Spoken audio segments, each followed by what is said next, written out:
ఎరువులు ఎక్కడి నుండి వస్తాయో తెలియక బీజేపీ రాష్ట్ర ప్రెసిడెంట్ రామచంద్రరావు మాట్లాడుతున్నారని, ఎరువుల ఉత్పత్తి, పంపిణీ కేంద్ర ఆధీనంలో ఉంటుందనే విషయం మర్చిపోయారన్నారు రాష్ట్ర రవాణా శాఖ మంత్రి పొన్నం ప్రభాకర్.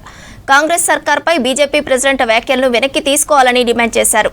సిద్దిపేట జిల్లా అక్కన్నపేట మండలంలో కళ్యాణ లక్ష్మి షాదీ ముబారక్ చెక్కులు పంపిణీ చేశారు మంత్రి పొన్నం ప్రభాకర్. రాష్ట్రానికి అవసరమైన ఎరువులు సరఫరా చేయలేక కాంగ్రెస్ సర్కారును బద్నాం చేస్తున్నారన్నారు.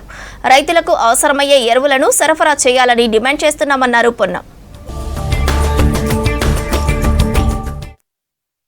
రాష్ట్ర బీజేపీ అధ్యక్షుడికి గ్రామీణ ప్రాంతాలు, వ్యవసాయము, ఎరువు ఎక్కడికి వస్తుంది రేపు తెలియనట్టున్నది. మిగతా అన్ని రకాల విత్తనాలు కావచ్చు, నీళ్లు కావచ్చు, విద్యుత్ కావచ్చు, అన్ని రకాల వస్తువులు రాష్ట్రాలు ఇస్తాయి. ఎరువులు తయారయ్యేటువంటిది కేంద్ర ప్రభుత్వం ఆధీనంలో ఉంది.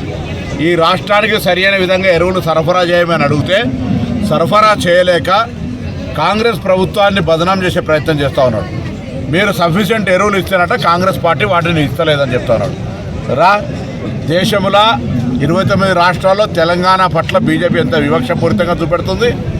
రైతులకు ఎరువులను దాచిపెట్టి తెలంగాణ కాంగ్రెస్ ప్రభుత్వం అంత పిచ్చి పని చేసేటువంటి విధంగా ఉందా? నీకు ఆలోచన ఏమనిపిస్తుంది? రైతుల పట్ల మాట్లాడిన మాటలు వాపసు తీసుకో. చాతనైతే పోయి ఢిల్లీలో మీ ప్రధానమంత్రి దగ్గర కూర్చొని తెలంగాణ రైతులకు అవసరమైన ఎరువులు సరఫరా చేయించండి. రాజకీయాలు అవసరం లేదు రైతుల దగ్గర. ఈరోజు యావత్ రైతాంగం అంతా ఎరువులు కావాలని డిమాండ్ చేస్తూ ఉంది. రాష్ట్ర ప్రభుత్వంగా కేంద్ర ప్రభుత్వాన్ని కోరుతా ఉన్నా. ముఖ్యమంత్రి గారు సంబంధిత మంత్రిని కలిసినారు. వ్యవసాయ శాఖ మంత్రి తుమ్మల నాగేశ్వరరావు 10 సార్లు వ్యవసాయ శాఖ మంత్రి విజ్ఞప్తి చేస్తూ ఉన్నాడు. అయినా భారతీయ జనతా పార్టీ నాయకత్వానికి కనీసం దున్నపోతు మీద వానబడ్డట్టు కూడా లేదు. ఇవాళ ఉల్టా కాంగ్రెస్ పార్టీ ఎరువులను దాచిపెడుతుందని చెప్తా ఉన్నారు. ఎరువులు వచ్చిన స్టాక్ ఎంత, ఎరువులు డిస్పాచ్ చేసింది ఎంత, రావాల్సింది ఎంతనో తెలుసుకొని పోయి ఢిల్లీలో ప్రయత్నం చేయి రామచంద్రరావు. వ్యవసాయము, రైతులు, పల్లెలు, బీసీలు, ఎస్సీలు, ఎస్టీలు అంటే నీకు తెలియదు. హైదరాబాద్లో కూర్చొని ఏది పడితే అది మాట్లాడుతున్న నడవదు. బంగాళాఖాతంలో ఏర్పడిన వాయుగుండం ప్రభావంతో ఉమ్మడి నిజామాబాద్ జిల్లా వ్యాప్తంగా విస్తారంగా వర్షాలు కురుస్తున్నాయి. 2 రోజులుగా జిల్లాను ముసురు కమ్మేసింది. ఉమ్మడి జిల్లా వ్యాప్తంగా మోస్తరు నుంచి భారీ వర్షాలు పడుతున్నాయి. వర్షాలు కురుస్తుండటంతో రైతులు పొలం పనుల్లో నిమగ్నమయ్యారు. గోదావరి ఎగువ ప్రాంతంలో కురుస్తున్న వర్షాలకు ఎస్ఆర్ఎస్పీకి ఇన్ఫ్లో పెరిగింది. ప్రస్తుతం ప్రాజెక్టులోకి 23,768 క్యూసెక్ల ఇన్ఫ్లో వస్తోంది. జిల్లాల్లో కురుస్తున్న వర్షాలపై మరింత సమాచారం రజనీకాంత్ అందిస్తారు. బంగాళాఖాతంలో ఏర్పడిన వాయుగుండం ప్రభావంతో ఉమ్మడి నిజామాబాద్ జిల్లాలో విస్తారంగా వర్షాలు కురుస్తున్నాయి. గత 2 రోజులుగా కూడా ఒక మోస్తారు నుంచి భారీ వర్షాలు కురుస్తున్నటువంటి నేపథ్యంలో ఇటు శ్రీరామ్ సాగర్ ప్రాజెక్టుతో పాటు చాలా వాగులు, వంకలు కూడా పెద్ద ఎత్తున వరద నీరు వస్తున్నటువంటి పరిస్థితి కనిపిస్తుంది. ప్రస్తుతం నిజామాబాద్ జిల్లాకు సంబంధించి ఉత్తర తెలంగాణ వరప్రధానిగా ఉన్నటువంటి శ్రీరామ్ సాగర్ ప్రాజెక్టులోకి దాదాపు 22,000 క్యూసెక్ల ఇంట్లో వస్తుంది. ఇటు మహారాష్ట్ర ఎగువ ప్రాంతంతో పాటు ప్రాజెక్టు గోదావరి పరివాహక ప్రాంతం ఏదైతుందో ఆ ప్రాంతాల్లో విస్తారంగా వర్షాలు కురుస్తున్నాయి. ఈ నేపథ్యంలో ఒకసారిగా శ్రీరామ్ సాగర్ ప్రాజెక్టుకు భారీగా ఇన్ఫ్లో వస్తుంది. దాదాపు 22,000 క్యూసెక్ల ఇన్ఫ్లో వస్తుంది. ప్రాజెక్టు పూర్తిస్థాయి నీటి మట్టం ప్రస్తుతానికి 1091 అడుగులకు గాను 1069 అడుగులకు చేరుకుంది. 80 టీఎంసీల సామర్థ్యం ఉన్నటువంటి శ్రీరామ్ సాగర్ ప్రాజెక్టులో ప్రస్తుతం 22 టీఎంసీలు ఎదురైంది. అంటే నిన్న ఒకరోజే దాదాపు 1.5 టీఎంసీ నీరు శ్రీరామ్ సాగర్ ప్రాజెక్టులోకి వచ్చింది. ఇక అటు కామారెడ్డి జిల్లాకు సంబంధించి ఉమ్మడి నిజామాబాద్ జిల్లా వ్యాప్తంగా చూస్తే మనకు 2 రోజుల నుంచి కూడా కామారెడ్డి జిల్లాలో నిజామాబాద్ జిల్లాతో పోలిస్తే ఎక్కువగా వర్షాలు కురుస్తున్నాయి. కామారెడ్డి జిల్లాలోని చాలా ప్రాంతాల్లో కూడా భారీ వర్షాలు నమోదైనాయి. కొన్ని చోట్ల అయితే దాదాపు 3 సెంటీమీటర్ల వర్షాపాతం కూడా నమోదైంది. ఇక కామారెడ్డి జిల్లాకు సంబంధించి ఎల్లారెడ్డిలోని కళ్యాణి వాగు ప్రాజెక్టులోకి వరద నీటి ప్రవాహం ఒక్కసారిగా పెరిగింది. దీంతో ప్రాజెక్టు పూర్తిగా నిండిపోయింది. ఈ ఉదయం 2 గేట్లు ఎత్తినటువంటి అధికారులు సుమారు 1000 క్యూసెక్ల నీటిని దిగువకు వదులుతున్నారు. మొత్తం 409 అడుగుల సామర్థ్యం ఉన్నటువంటి కళ్యాణి వాగు ప్రాజెక్టులో ప్రస్తుతం 408 అడుగుల నీరు వచ్చినట్టుగా కూడా అధికారులు చెప్తున్నటువంటి నేపథ్యం కనిపిస్తుంది. ఇక ఉమ్మడి జిల్లా వ్యాప్తంగా కూడా ముఖ్యంగా గోదావరి పరివాహక ప్రాంతాల్లో ఎక్కువగా వర్షాలు కురుస్తున్నాయి. గడిచినటువంటి 24 గంటల వ్యవధిలో జిల్లా వ్యాప్తంగా సగటున దాదాపు 4 సెంటీమీటర్ల వర్షపాతం నమోదైనట్టుగా కూడా అధికారులు చెప్తున్నారు. ప్రధానంగా గోదావరి పరివాహక ప్రాంతాల్లో వరద యొక్క ప్రభావం చాలా ఎక్కువగా ఉంది. ఇక ఎడతెరిపి లేకుండా కురుస్తున్నటువంటి వర్షాల కారణంగా చాలా చోట్ల వాగులోకి పెద్ద ఎత్తున వరద నీరు వస్తుంది.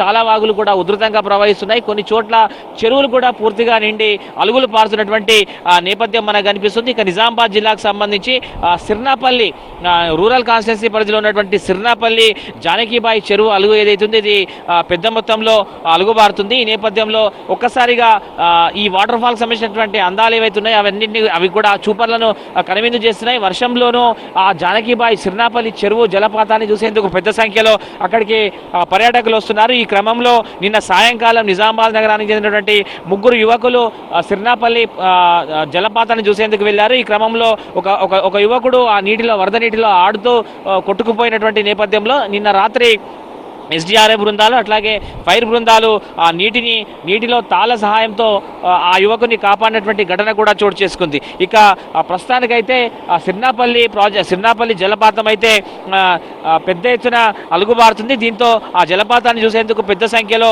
అక్కడికి పర్యాటకులు వస్తున్నారు. ఇక అటు కామారెడ్డి జిల్లా గాంధారి మండలంలోని కాటేవాడి తాండా శివారులో వాగు ఉధృతంగా ప్రవహిస్తుంది. ఈ వాగు ఉధృతికి నిన్న సాయంకాలం కొంతమంది రైతులు వ్యవసాయ పనులకు వెళ్ళినటువంటి రైతులు అటువైపు చిక్కుకున్నారు. వారిని ఈ తెల్లవారుజామున దాదాపు అందులో 10 మంది మహిళలు ఉన్నారు. వారందరినీ కూడా ఉదయం తాళ సహాయంతో స్థానికులు కాపాడినటువంటి ఘటన చోటు చేసుకుంది. ఇక కామారెడ్డి జిల్లాలోని ఇటు బాన్స్వాడ డివిజన్ పరిధిలోనూ గత 2 రోజులుగా విస్తారంగా వర్షాలు కురుస్తున్నాయి. ఈ నేపథ్యంలో హన్మాజీపేట సిద్ధాపూర్ గ్రామాల మధ్య వాగు కూడా ఉధృతంగా ప్రవహిస్తుంది. ఇక కామారెడ్డి జిల్లాకు సంబంధించి అయితే చాలా చోట్ల వాగులు వంకలు పొంగిపోలుతున్నటువంటి సిచ్యువేషన్ మనకు కనిపిస్తుంది. ప్రధానంగా సదాశివనగర్ మండలం అమరబండ గ్రామ శివారులోని రాజగుండం వాగు కూడా ఉధృతంగా ప్రవహిస్తుంది. నిన్న సాయంకాలం 15 మంది విద్యార్థులు స్కూల్ విద్యార్థులు ఆ వాగు దాటి అవతల వైపు ఉన్నటువంటి స్కూల్కి వెళ్లాల్సి ఉంటుంది. ఈ క్రమంలో సాయంత్రం ఒక్కసారిగా వర్షం రావడంతో 15 మంది చిన్నారులు ఆ వరదలో వాగులో చిక్కుకున్నారు. వారిని జేసీబీల సహాయంతో బయటకు తీసుకొచ్చి కాపాడినటువంటి ఘటన కూడా చోటు చేసుకుంది. సో ఎక్కడ కూడా జిల్లాలో ప్రాణ నష్టం జరగకపోయినా కానీ వర్షం మాత్రం వరద యొక్క ఉధృతి ఎక్కువగా ఉంది. 2 రోజులుగా కూడా ముసురుతో కూడినటువంటి వర్షం పడుతుంది. చాలా చోట్ల ఒక మోస్తారు నుంచి భారీ వర్షాలు పడుతున్నాయి. సో దీంతో ఇప్పటికే ఎస్ఆర్ఎస్పీ ప్రాజెక్టుకు వరద ప్రవాహం పెరిగింది. దాదాపు 22,000 క్యూసెక్ల నీరు వస్తుంది. అటు మంజీరా ప్రాంతంలోనూ తేలికపాటి వర్షాలు పడుతున్నాయి. సో అక్కడికి కూడా ఇన్ఫ్లో వస్తున్నా కూడా పెద్దగా చెప్పుకునే స్థాయిలో లేకపోయినా కూడా ఇన్ఫ్లో స్టార్ట్ అయింది. ఇక అటు కళ్యాణివాగు ప్రాజెక్టు పూర్తిగా నిండింది, గేట్లు ఎత్తింది. సో మొత్తం మీద నిజామాబాద్ జిల్లాలో గత 2 రోజులుగా బంగాళాఖాతంలో ఏర్పడినటువంటి వాయుగుండం ప్రభావంతో అయితే విస్తారంగా వర్షాలు కురుస్తున్నాయి. ఒక మోస్తారు నుంచి భారీ వర్షాలు కురుస్తున్నటువంటి నేపథ్యంలో ప్రస్తుతం వ్యవసాయ పనులు 2వ దశలో వ్యవసాయ పనులు పూర్తి స్థాయిలో జరుగుతున్నాయి. రైతులంతా కూడా పొలం బాట పట్టిండ్రు. మరోపక్క ఒక్కసారిగా వర్షాలు పడడంతో నిన్న మొన్నటి వరకు నీరు లేక వెలబెలబోయినటువంటి జలాశయాలు, చెరువులు కావచ్చు, వాగులు కావచ్చు, చిన్నపాటి జలాశయాలన్నీ కూడా ప్రస్తుతం వర్షం నీటితో కొంత మేరకు నీటి నిల్వలు కనిపిస్తున్నటువంటి నేపథ్యంలో కొంత రైతులైతే సంతోషాన్ని వ్యక్తపరుస్తున్నారు. సో వర్షాలు ఇట్లాగే కంటిన్యూ అవుతాయని చెప్తున్నటువంటి నేపథ్యంలో మరింత వరద నీటి ప్రవాహం వచ్చేటువంటి అవకాశం కనిపిస్తుంది. అటు ఎస్ఆర్ఎస్పీ ప్రాజెక్టు కూడా ఇట్లాగే వర్షాలు కంటిన్యూ అయితే ఎస్ఆర్ఎస్ ప్రాజెక్టు కూడా మరింత నీరు వచ్చేటువంటి అవకాశం ఉంటుంది. ఇక మరోపక్క ముసురుతో కూడినటువంటి భారీ వర్షాలు పడుతున్నటువంటి నేపథ్యంలో ఇప్పటికే ఫైర్ సిబ్బంది అట్లాగే రెవెన్యూ బృందం అలర్ట్ అయ్యారు. ఇప్పటికే నిజామాబాద్ కలెక్టరేట్లో ఒక టోల్ ఫ్రీ నెంబర్ను కూడా ఏర్పాటు చేశారు. ఎక్కడైనా ఏదైనా సమస్య ఉంటే వెంటనే ఆ టోల్ ఫ్రీ నెంబర్కి కాల్ చేయమనేటువంటి విషయాన్ని కూడా ఇప్పటికే మెసేజ్ల ద్వారా ప్రచారాన్ని కల్పించినటువంటి నేపథ్యం కనిపిస్తుంది. సో మొత్తం మీద ఉమ్మడి నిజామాబాద్ జిల్లాలో గత 2 రోజులుగా కురుస్తున్నటువంటి ఒక మోస్తారు నుంచి భారీ వర్షాలకైతే ప్రస్తుతం జలాశయాల్లోకి మంచి వరద నీరు వస్తుంది. వరద నీరు వచ్చి చేరుతున్నటువంటి నేపథ్యంలో కొంత భూగర్భ జలాలు కూడా పెరిగినట్టుగా రైతులు చెప్తున్నారు. పంట పొలాలకు కూడా పెద్ద ఎత్తున వర్షం నీరు వచ్చి చేరింది. దీంతో ప్రస్తుతానికైతే పంటలకు సాగునీటికి ఇబ్బంది లేనటువంటి విషయాన్ని రైతులు చెప్తున్నటువంటి నేపథ్యం కనిపిస్తుంది. సో మరో 2 రోజుల పాటు వర్షాలు ఉంటాయి కాబట్టి రైతులు కూడా కొంత అలర్ట్గా ఉండాలంటూ ఇప్పటికే అధికారులు హెచ్చరికలు జారీ చేసినటువంటి నేపథ్యం ప్రస్తుతం మనకు ఉమ్మడి నిజామాబాద్ జిల్లా వ్యాప్తంగా కనిపిస్తుంది. ప్రధానంగా నిజామాబాద్ జిల్లాతో పోలిస్తే కొంత కామారెడ్డి జిల్లాలో వర్షాల యొక్క ప్రభావం చాలా ఎక్కువగా ఉంది. ఇప్పటికే వాగులు వంకలు చెరువులని కూడా దాదాపు నిండుకుండలా మారుతున్నటువంటి నేపథ్యం అయితే మనకు ప్రస్తుతం ఉమ్మడి నిజామాబాద్ జిల్లా వ్యాప్తంగా మనకు కనిపిస్తున్నటువంటి సిచ్యువేషన్ మనకు ఉంది. కెమెరా పర్సన్ రాజేష్తో రజనీకాంత్, V6 న్యూస్, ఉమ్మడి నిజామాబాద్ జిల్లా నుంచి. మహబూబాబాద్ జిల్లాలో భీమునిపాదం జలపాతం వద్ద పర్యాటకుల తాకిడితో సందడి నెలకొంది. సండే హాలిడే కావడంతో ఉమ్మడి వరంగల్, నల్గొండ జిల్లాల నుంచి భారీగా తరలివచ్చారు పర్యాటకులు. జలపాతం పరవళ్లతో యువతీ యువకులు కేరింతలతో ఎంజాయ్ చేస్తున్నారు. దూరం నుంచి జలపాతం దృశ్యాలను సెల్ఫీలతో హాలిడేను ఆస్వాదించారు యువతీ యువకులు. పర్యాటకుల సంఖ్య పెరగడంతో అవాంఛనీయ ఘటనలు జరగకుండా బందోబస్తు ఏర్పాటు చేశారు గూడూరు పోలీసులు.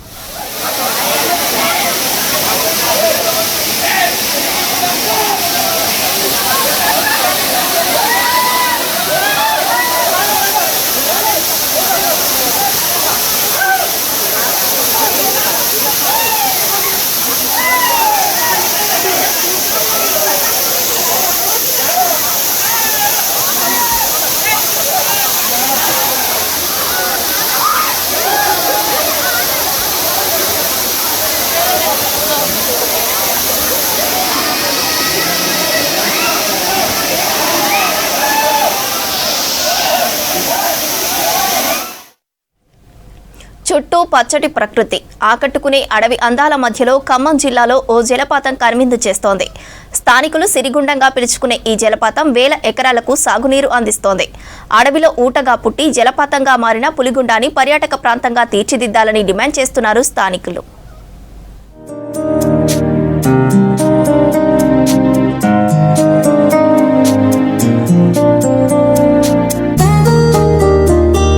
ప్రకృతిలో ఒదిగిపోయిన పులిగుండం ప్రాజెక్ట్ కోసం మనం అన్వేషిస్తూ ఒక ప్రాంతానికి చేరుకోవటం జరిగింది.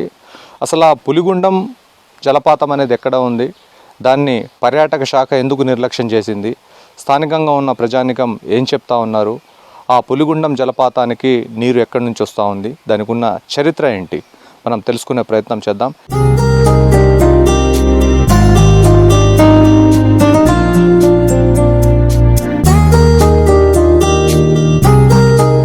ఉమ్మడి ఖమ్మం జిల్లా అంటేనే ఎన్నో ప్రకృతి అందాలకు నిలయం. నీటితో లేదా అడవితో ముడిపడ్డ వింతలు విశేషాలు ఎన్నో ఈ జిల్లాల్లో ఉన్నాయి. ఇందులో ప్రత్యేకమైంది పులిగుండం. ఇక్కడికి వెళ్ళాలంటే ఖమ్మం నుంచి ఇల్లందు వరకు 55 కిలోమీటర్లు ప్రయాణం చేయాలి. ఇల్లందు నుంచి జగదంబ గుంపు, సుదిమల్ల స్టేజ్, హనుమంతులపాడు, కొత్తూరు, పూబెల్లి గ్రామాలు దాటిన తర్వాత దండగుండాల గ్రామం వస్తుంది. ఇక్కడే పులిగుండం ఉంది. అయితే దండగుండాల గ్రామం వరకు మాత్రమే వాహనాలు వెళ్లే అవకాశం ఉంటుంది. అక్కడి నుంచి 2 కిలోమీటర్ల వరకు నడుచుకుంటూ వెళ్ళాలి. పొలాల మధ్యలో నుంచి వాగులను దాటుకుంటూ పులిగుండం చేరుకోవాలి.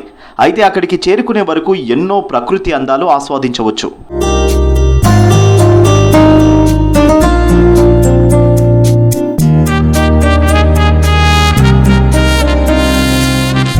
ఇల్లందు నుంచి పులిగుండం జలపాతానికి వెళ్లే వరకు జలధార పారుతూనే ఉంటుంది.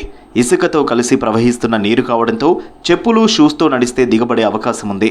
నీళ్లలోనే నడవాలి. మిగతా ప్రాంతాల కంటే ఈ ప్రాంతంలో వర్షపాతం ఎక్కువ. దట్టమైన చెట్లపై కురిసిన వాన నేలపై పడడానికి 30 సెకండ్ల సమయం పడుతుంది. అంతలా చుట్టూ అడవి కమ్ముకొని ఉంటుంది. అక్కడికి వెళ్ళిన తర్వాత కనిపించే జలపాతం లోతుగా ఉంటుంది. ఈ జలధార ఎత్తైన పచ్చని కొండల్లో నుంచి సహజ సిద్ధంగా వస్తుంది. ఈ ఎత్తైన దట్టమైన కొండలను స్థానిక ప్రజలు కాటమయ్య కొండలని పిలుస్తారు. ఈ జలంతో చుట్టుపక్కల ఉన్న ప్రాంతమంతా పచ్చగా ఉంటుంది. స్థానిక రైతులు పులిగుండం నీటితో ఏడాది మొత్తం సాగు చేస్తున్నారు. ఇక్కడి పశువులకు పుష్కలంగా పచ్చని గడ్డి దొరుకుతుంది.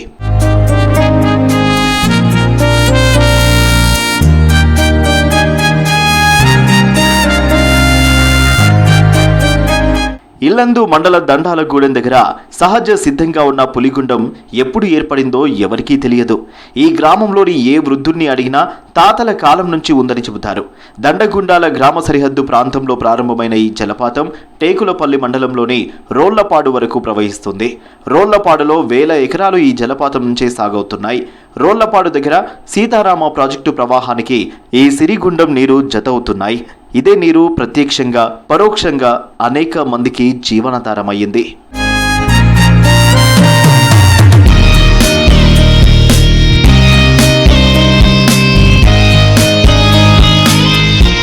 పులిగుండం 100 ఏళ్ల నుంచి వస్తున్న జల ఊట. స్థానికులు ఈ నీటినే వాడేవారు. ఈ జలపాతంతోనే అనేక మందికి కూలీ జీవనోపాధి లభిస్తుంది. పులిగుండాన్ని పర్యాటకంగా అభివృద్ధి చేస్తే స్థానిక ఆదివాసీల జీవితాలు మెరుగుపడే అవకాశాలు ఉన్నాయి. గవర్నమెంట్ దీన్ని చాలా మంచిగా పర్యటన చేస్తే ఈ ఊరు పూబెల్లి కానీ దండగుండాలు కానీ మంచి డెవలప్మెంట్ అవుతుంది.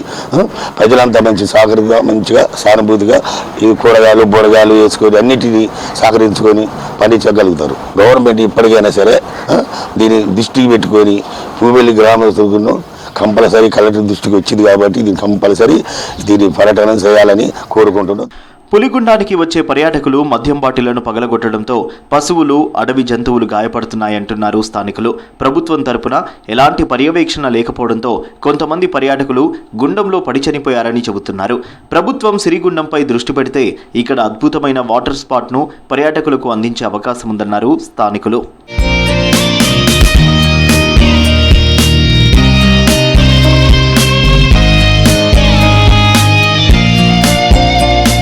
పులిగుండాన్ని అభివృద్ధి చేయడానికి గతంలో ప్రయత్నాలు జరిగాయి. అధికారులు పూబెల్లి దగ్గర బోటింగ్, ట్రెక్కింగ్ ఏర్పాటు చేయాలని భావించారు. పూబెల్లి కొండలపై నుంచి సురిగుండం జలపాతం వరకు ప్రవహించే కొండ వరకు ట్రెక్కింగ్ ప్రణాళికలు సిద్ధం చేశారు. అయితే ఇవి మధ్యలోనే ఆగిపోయాయన్నారు స్థానికులు. ప్రభుత్వం మళ్లీ చొరవ తీసుకుంటే కొండల నడుమ కొత్త ఆందోళనను ఆవిష్కరించే అవకాశం ఉందని చెప్పారు. మాకు ఒక పూబెల్లి నుంచి వెళ్ళి ఇటు ఒక 4 కిలోమీటర్లు ఉంటుంది. ఆ 4 కిలోమీటర్లు 3 కిలోమీటర్లు రోడ్డు అయింది. 1 కిలోమీటర్ దూరంలో రోడ్డు ఆగిపోయింది. పోవటానికి కానీ రావటానికి కానీ ఇబ్బందికరంలో ఉంది.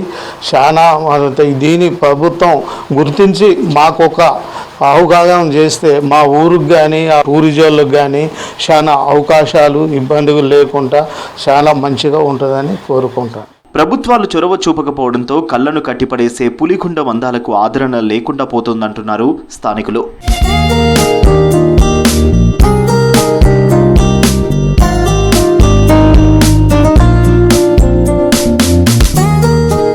కాకులు దూరని కారడవి, చీమలు దూరని చిట్టడవి లాంటి ప్రదేశంలో పులిగుండం జలపాతం పులకించిపోతూ ఉంది. పర్యాటకులను ఆకర్షిస్తూ ఉంది. ఇక్కడ సుదీర్ఘకాలంగా ఈ జలపాతం ఉన్నప్పటికీ ఎవరికంటా పడలేదు. అనేక మంది పర్యాటకులు ఇక్కడికి అనధికారికంగా వస్తున్నారు, ఎంజాయ్ చేస్తున్నారు. మద్యం సేవించి బీరు బాటిళ్ళు, మద్యం బాటిళ్ళు ఇక్కడే పడేస్తూ ఉన్నారు. పర్యాటక రంగం ఇప్పటికైనా సరే దీనిపైన శ్రద్ధ పెట్టి అభివృద్ధి చేసినట్లయితే ప్రభుత్వ రంగానికి ఆదాయం వచ్చే అవకాశంతో పాటు స్థానికంగా ఉన్న ప్రజానికానికి, ఆదివాసీలకు జీవనోపాధి లభించే అవకాశం కనిపిస్తూ ఉంది. వీడియో జర్నలిస్ట్ షర్షత్తో కదీర్, V6 న్యూస్, పులిగుండం.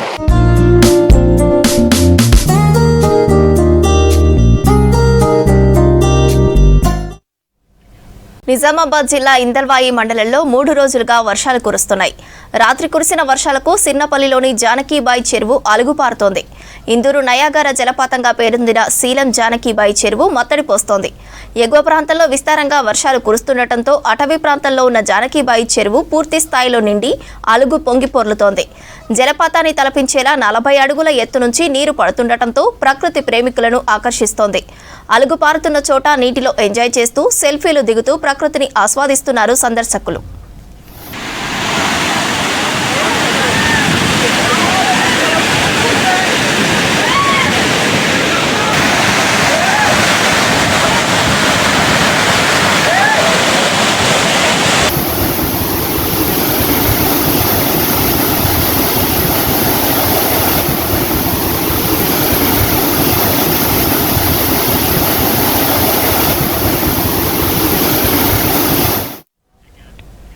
ఉత్తర తెలంగాణ వరప్రదాయిని శ్రీరామ్ సాగర్ ప్రాజెక్టులోకి వరద ప్రవాహం కొనసాగుతోంది.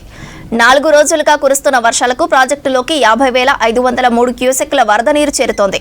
ప్రాజెక్టు పూర్తిస్థాయి నీటిమట్టం 1091 అడుగులు కాగా ప్రస్తుతం 1069.9 అడుగుల నీటిమట్టం ఉంది. ప్రాజెక్టు పూర్తిస్థాయి నీటి నిల్వ 80 టీఎంసీలు కాగా ప్రస్తుతం 23.8 టీఎంసీలుగా ఉంది. ప్రాజెక్టు పరివాహక ప్రాంతాల్లోని గ్రామస్తులను అధికారులు అలర్ట్ చేశారు. జాలర్లు, పశువుల కాపర్లు అప్రమత్తంగా ఉండాలని హెచ్చరించారు అధికారులు.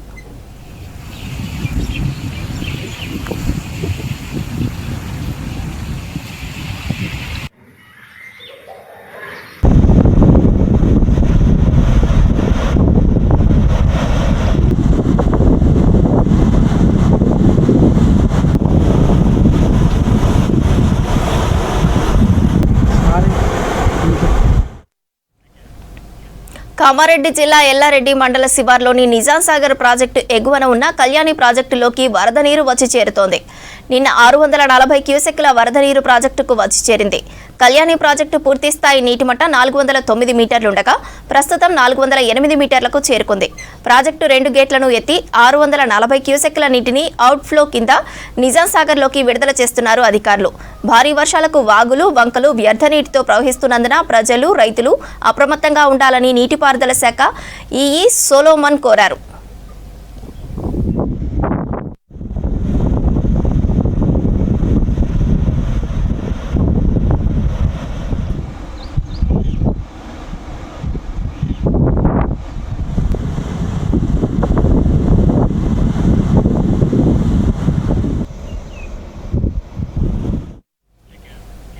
తమకు అనారోగ్య కారణాలతో లీగల్గా జనజీవన స్రవంతిలోకి వచ్చాం కానీ తాము పోలీసుల ఎదుట లొంగిపోలేదన్నారు మాజీ మావోయిస్టు నేత సంజీవ్. 5 దశాబ్దాలు అజ్ఞాతంలో పనిచేసి ఎలా లొంగిపోతామని ప్రశ్నించారు. మేడ్చల్ జిల్లా జవహర్ నగర్ యాప్రాల్లో జననాట్య మండలి ఆత్మీయ కలయిక సమావేశంలో పాల్గొన్నారు మాజీ మావోయిస్టు నేత సెంట్రల్ కమిటీ మెంబర్ సంజీవ్, అతని భార్య దీనా. తమను లొంగిపోయారని అనడం సరికాదన్నారు సంజీవ్.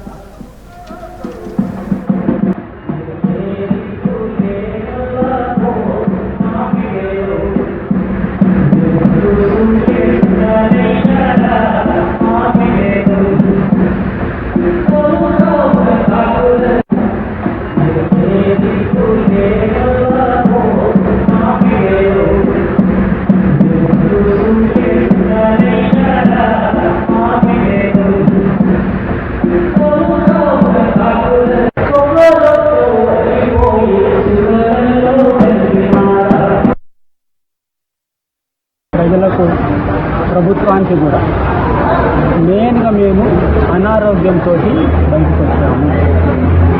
లీగల్గా బతకదలుచుకున్నాము. లీగల్గా అంటే మా కుటుంబం వాళ్ళతో లీగల్ అయ్యి మేము 1990లో కూడా గద్దరు మేము అండర్గ్రౌండ్లో మీటింగ్ అప్పుడు కూడా మేము ఈ ఊళ్ళో ఊరేగింపు తీసుకొని వచ్చి లీగల్ అయ్యాము. అట్లనే ఇప్పుడు కూడా మేము లీగల్ అయిపోయి మా బతుకు మేము బతకాలనుకుంటున్నాము. ఎందుకు? అనారోగ్యం కారణాల వల్ల వయసు జరిగింది, అనారోగ్యం ఉన్నది కాబట్టి లీగల్గా బతకాలనుకుంటున్నాము. దాని సందర్భంగా మేము బయటికి రావడం జరిగింది. లొంగిపోతలేను, లీగల్ అవుతుంది అంటే మన పత్రికలు ఏంటి లొంగిపోతుంది రాకేసి లీగల్ అయ్యిండు. లీగల్ జీవితం జీవించాలనుకుంటున్నాడు. 50 సంవత్సరాలు పనిచేసి లొంగిపోవడం ఏముంటుంది? 77 నుంచి నేను సాంస్కృతిక రంగంలో పనిచేస్తాను. 80లో ఫుల్ టైంకి వెళ్ళిపోయాను. 80 వెళ్ళిపోయేది 86 వరకు దేశవ్యాప్తంగా గద్దతో ప్రోగ్రామ్ ఇచ్చింది. 96 వరకు 96లో నేను అడవిలోకి వెళ్ళిపోయాను. అడవిలోకి వెళ్ళిపోయి మన్గూరు దళంలో డీవీసీ మెంబర్గా. భద్రాద్రి కొత్తగూడెం జిల్లాలో ప్రభుత్వ స్కూళ్లలో విద్యార్థులకు కంప్యూటర్ విద్య అందడం లేదు. నిర్వహణ లోపంతో లక్షలు పెట్టి కొనుగోలు చేసిన కంప్యూటర్లు మూలకు పడ్డాయి.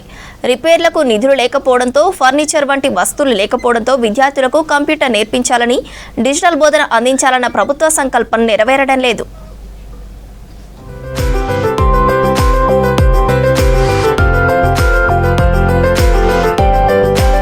2012-13 విద్యా సంవత్సరంలో భద్రాద్రి కొత్తగూడెం జిల్లాలోని 129 పాఠశాలల్లో 812 కంప్యూటర్లు ఏర్పాటు చేశారు. ప్రత్యేక ఫ్యాకల్టీతో టీచర్లకు ట్రైనింగ్ ఇప్పించారు. అయితే మరుసటి ఏడాది చాలా స్కూళ్లలో కంప్యూటర్లు దెబ్బతిన్నాయి. దీంతో వాటిని మూలకు పడేశారు టీచర్లు. 2016-17లో 49 పాఠశాలల్లోని కంప్యూటర్లు మరమ్మతులు చేయించేందుకు 2,000 రూపాయల చొప్పున డబ్బులు రిలీజ్ అయ్యాయి. అయితే పైసలు సరిపోకపోవడంతో కంప్యూటర్లు రిపేర్లకు నోచుకోలేదు. దీంతో విద్యార్థులకు కంప్యూటర్ శిక్షణ అందడం లేదు. నేను 10వ తరగతి చదువుతున్నాను. గవర్నమెంట్ నుంచి 10 కంప్యూటర్లు ప్రొవైడ్ అయ్యాయి. కానీ వాటిని పెట్టుకోవడానికి బల్లాలు కానీ ఇంటర్నెట్ కానీ అది నేర్పించే టీచర్ కానీ లేరు. ప్రభుత్వం దీన్ని దృష్టిలో తీసుకొని మాకు ఒక కంప్యూటర్ పెట్టుకోవడానికి బల్లాలు అలాగే ఇంటర్నెట్ ఒక టీచర్ని ప్రొవైడ్ చేయాలని కోరుకుంటున్నాము. భద్రాద్రి కొత్తగూడెం జిల్లాలోని ప్రభుత్వ పాఠశాలల్లోని విద్యార్థులకు డిజిటల్ బోధన అందించే ఉద్దేశంతో 270 స్కూళ్లలో తరగతి గదుల్లో ఇంటరాక్టివ్ ప్లాట్ ప్యానెల్స్ ను ఏర్పాటు చేశారు. ఈ స్కూళ్లలో 80% వరకు సాధారణ బోధన, 20% వరకు డిజిటల్ టీచింగ్ నడుస్తోంది. అయితే ప్యానెల్స్ ఏర్పాటు చేసిన చోట ఇంటర్నెట్ సౌకర్యం కల్పించకపోవడంతో ఉపాధ్యాయులు ఇబ్బంది పడుతున్నారు. కొన్ని స్కూళ్లలో టీచర్లు ప్యానెళ్లకు తమ సెల్ ఫోన్ నుంచి ఇంటర్నెట్ కనెక్షన్ ఇచ్చి డిజిటల్ బోధన చేస్తున్నారు. అయితే క్లాసుల్లో సెల్ ఫోన్లు వినియోగించకూడదనే నిబంధన అడ్డు వస్తోందన్నారు టీచర్లు. దీంతో విద్యార్థులకు డిజిటల్ బోధన అందడం లేదు. కొత్తగూడెం జిల్లాలోని కొన్ని స్కూళ్లలో కంప్యూటర్లు ఉన్నా ఫర్నిచర్ ఇవ్వలేదు. దీంతో విద్యార్థులు కింద కూర్చునే కంప్యూటర్ నేర్చుకుంటున్నారు. కార్పొరేట్ స్కూల్ లాగానే మేము కూడా వాళ్ళంతా హైగా చదువుకొని వాళ్ళు డబ్బులు పెట్టి చదువుకుంటారు. మేము డబ్బులు లేకుండా మంచి మంచి టీచర్స్ తోటి మేము మంచిగా చదువుకుంటున్నాం. ఈ కంప్యూటర్ కూడా అందిస్తే 10th లో 10.10 తెచ్చుకుంటాం. మేము ఈ కంప్యూటర్స్ కి మంచి టీచర్స్ ను వాటిని నేల మీద పెట్టి మేము చూస్తున్నాం తప్ప వాటిని మేమేం యూజ్ చేయట్లేదు. బుక్స్ ని చదువుతున్నాం తప్ప వీటిని చూసి మేమేమి యూజ్ చేసుకోవడానికి లేదు. వీటికి నెట్ ను మంచి బల్లలను అందిస్తే మేము మంచి స్థాయికి ఎదిగి మంచి ఉద్యోగాలు చేస్తామని మాకు గవర్నమెంట్ 10 కంప్యూటర్స్ ఇచ్చారు, కానీ దానికి అనుకూలంగా నెట్ ఇంకా టేబుల్స్ ఇవ్వలేదు. అందరూ దృష్టిలో తీసుకొని టేబుల్స్ ఇంకా నెట్ మాకు ఇస్తే మేము చాలా చక్కగా చదువుకుంటాము. అందరు టీచర్ లాగానే మాకు కూడా ఒక కంప్యూటర్ టీచర్ ఉంటే మేము చక్కగా కంప్యూటర్ ని నేర్చుకొని కార్పొరేట్ స్కూల్ లెక్కనే చదువుకుంటాము. ప్రభుత్వ స్కూళ్లలోని విద్యార్థులకు కంప్యూటర్ విద్య అందించడానికి అన్ని చర్యలు తీసుకుంటున్నామన్నారు విద్యాశాఖ అధికారులు. చాలా పాఠశాలల్లో వసతులు ఉన్నాయని చెప్పారు. కొన్ని స్కూళ్లలోని ఇబ్బందులు తొలగిస్తామని చెప్తున్నారు. అన్ని పాఠశాలలో ఇంటర్నెట్ సౌకర్యం కూడా ఏర్పాటు చేయడం జరిగింది. కొన్ని ప్రాంతాల్లో కొన్ని పాఠశాలలో BSNL కనెక్షన్ అనేది కనెక్టివిటీ లేదు కాబట్టి ఫర్దర్ ఆల్టర్నేటివ్ అరేంజ్మెంట్ చేస్తున్నాము. ఈ ఇయర్ మొత్తము అన్ని పాఠశాలల్లో మ్యాక్సిమం వీలైనన్ని పాఠశాలల్లో ఆర్టిఫిషియల్ ఇంటెలిజెన్స్ క్లాసులు నిర్వహించడానికి జిల్లా వ్యాప్తంగా చర్యలు చేపట్టడం జరుగుతుంది. ఈ పాఠశాలలు ఇంకా ఎక్కువ మొత్తంలో ఇన్వాల్వ్ చేసి విద్యార్థులకు ఆర్టిఫిషియల్ ఇంటెలిజెన్స్ తరగతులు చెప్పడానికి చర్యలు చేపట్టడం జరుగుతుంది. ప్రభుత్వ స్కూళ్లలోని విద్యార్థులకు కంప్యూటర్ ట్రైనింగ్ ఇవ్వడానికి పలు స్వచ్ఛంద సంస్థలు ఆసక్తి చూపెడుతున్నాయి. అయితే మూలకు పడ్డ కంప్యూటర్లకు రిపేర్లు చేయించాలని కోరుతున్నారు. అలాగే కంప్యూటర్లు పెట్టుకోవడానికి ఫర్నిచర్ కూడా ఇవ్వాలని ప్రభుత్వానికి సూచిస్తున్నారు స్వచ్ఛంద సంస్థల ప్రతినిధులు. శాటిలైట్ ఛానళ్లతో పాటు బోలెడు యూట్యూబ్ ఛానళ్లు రోజువారీ వార్తలను ప్రేక్షకులను ఆకట్టుకునేలా ప్రసారం చేస్తున్నాయి. అయితే కరీంనగర్ జిల్లాలోని ఓ గ్రామంలోని విద్యార్థులు తమ ఊరి ముచ్చట్లను, పాఠశాల కార్యక్రమాలను ప్రాచుర్యం కల్పించాలన్న లక్ష్యంతో ఓ న్యూస్ బులెటిన్ రన్ చేస్తున్నారు. సెల్ ఫోన్ను కెమెరాగా మార్చుకొని ఉపాధ్యాయుల సహాయంతో రన్ చేస్తున్న స్కూల్ పిల్లల న్యూస్ ఛానల్కు మంచి రెస్పాన్స్ వస్తోంది. And welcome to News Channel for the month of June. I am Sai Diksha. Now let's begin with headlines.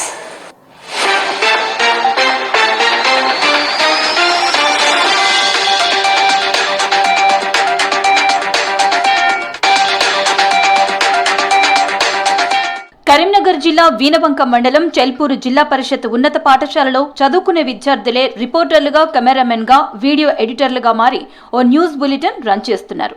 విద్యార్థుల్లో కమ్యూనికేషన్ స్కిల్స్ పెంచడం, సమాచార సేకరణలో అవగాహన కల్పించడం, రీడింగ్, రైటింగ్ ఎబిలిటీస్ పెంచడమే లక్ష్యంగా పాఠశాలలో ఇది ప్రతి నెల ఒక బులెటిన్ తయారు చేసి సోషల్ మీడియాలో ప్రసారం చేస్తున్నారు. As a part of enrollment drive, Badibata program was conducted from June 6th. All the teachers of the school divided into groups and visited all the houses of the students of Challur, explained parents about the good results and motivated them to enroll their children in ZPHS Challur school. పిల్లలకు English భాషపై ఉన్న భయాన్ని పోగొట్టేందుకు జర్నలిజాన్ని ఒక టూల్గా ఎంచుకున్నారు టీచర్లు. Chelluru talks పేరుతో గ్రామంలో జరిగే కార్యక్రమాలతో పాటు స్కూల్లో జరిగిన వివిధ కార్యక్రమాలను వార్తలుగా మలిచి వాటిని చదివి రికార్డ్ చేస్తారు. స్కూల్ పిల్లలు గాని టీచర్ గాని సెల్ ఫోన్తో వాటిని రికార్డ్ చేసి అందులోనే ఎడిట్ చేస్తారు. మంచి బ్యాక్గ్రౌండ్ ని ఏర్పాటు చేయడమే కాకుండా న్యూస్ బులెటిన్ కి మ్యూజిక్, ఇతర గ్రాఫిక్స్ రూపొందించి ఒక బులెటిన్ నడిపిస్తున్నారు. 12 June, the school premises were beautifully decorated and students were welcomed. At 10:30 a.m., the village dignitaries and parents were invited. A meeting was held in a festive atmosphere and textbooks, notebooks and uniforms were distributed to the students. గ్రామీణ ప్రాంతాల నుంచి వచ్చిన పిల్లల్లో సహజంగానే English అంటే భయం ఉంటుంది. కానీ ఇంగ్లీష్ మీడియం వచ్చాక వారిలో ఆ భయాన్ని తొలగించేందుకు స్కూల్ టీచర్లు రకరకాల కార్యక్రమాలు రూపొందించారు. పిల్లలకు వారానికి ఒక టాపిక్ ఇస్తూ అందరి ముందు మాట్లాడేలా చర్యలు తీసుకుంటున్నారు. చెల్లూరు టాక్స్ పేరుతో మొదలైన ఈ కార్యక్రమానికి రాష్ట్ర, జాతీయ స్థాయిలో ప్రశంసలు వచ్చాయి. ఈ టాక్స్ ని ఒక న్యూస్ బులెటిన్ లాగా అందిస్తే ఎలా ఉంటుందన్న ఆలోచనతో వాటిని వార్తలుగా మలిచి హెడ్లైన్స్ తో వార్తలు చదివి రికార్డ్ చేస్తున్నారు. ఆ తర్వాత స్కూల్లోని స్టూడెంట్స్ కి, వారి తల్లిదండ్రులకు ఆ బులెటిన్ వాట్సాప్ లో షేర్ చేస్తున్నారు. అంతేకాదు ZPHS చెల్లూరు న్యూస్ పేరుతో యూట్యూబ్ లో ఓ ఛానల్ పెట్టి ఆ బులెటిన్ ని ఈ ఛానల్లో పబ్లిష్ చేస్తున్నారు. విద్యార్థుల్లో ఉన్న ఇంగ్లీష్ పట్ల ఉన్న భయాన్ని తొలగించడానికి, అదేవిధంగా వాళ్ళ పబ్లిక్ టాక్ను ఇంప్రూవ్ చేయడానికి, కాన్ఫిడెన్స్ను ఇంప్రూవ్ చేయడానికి గత సంవత్సరం మేము ఇంగ్లీష్ ఉపాధ్యాయులతో, అదేవిధంగా మిగతా ఉపాధ్యాయులతో చర్చించి ఒక చల్లూరు టాక్స్ అనే ఒక మంచి ప్రోగ్రామ్ను తీసుకోవడం జరిగింది. దీని ద్వారా విద్యార్థులకు ప్రతి వారము నూతన టాపిక్స్ ఇస్తూ వారిని ప్రిపేర్ చేసి అందరి ముందు మాట్లాడే విధంగా మేము తీర్చిదిద్దడం జరిగింది. విద్యార్థులు రన్ చేస్తున్న ఈ యూట్యూబ్ న్యూస్ ఛానల్ కి వార్తా వస్తువులు నెల రోజుల పాటు పాఠశాలలో జరిగే కార్యక్రమాలు, గ్రామాల్లో జరిగే విషయాలే. వీటినే వార్తలుగా రాసి, చదివి, రికార్డ్ చేసి, ఎడిటింగ్ చేసి ఫైనల్గా యూట్యూబ్లో అప్లోడ్ చేస్తున్నారు. ఆ తర్వాత గ్రామస్తులకు, పిల్లలకు, వారి తల్లిదండ్రులకు చేరేలా వాట్సాప్ సహా ఇతర సోషల్ మీడియా పోస్ట్ చేస్తున్నారు. న్యూస్ బులెటిన్ కూడా ఇంగ్లీష్లోనే ఉండేలా చర్యలు తీసుకున్నారు. ఇలా విద్యార్థులకు ఇంగ్లీష్ పట్టు కోసం న్యూస్ ఛానల్ రన్ చేయడం వంటి వినూత్న కార్యక్రమాలు రూపొందించేందుకు స్కూల్లో ఇంగ్లీష్ క్లబ్ కూడా ఏర్పాటు చేశారు. Namaskar and welcome to News Channel for the month of June. I am Sai Diksha. Now let's begin with headlines.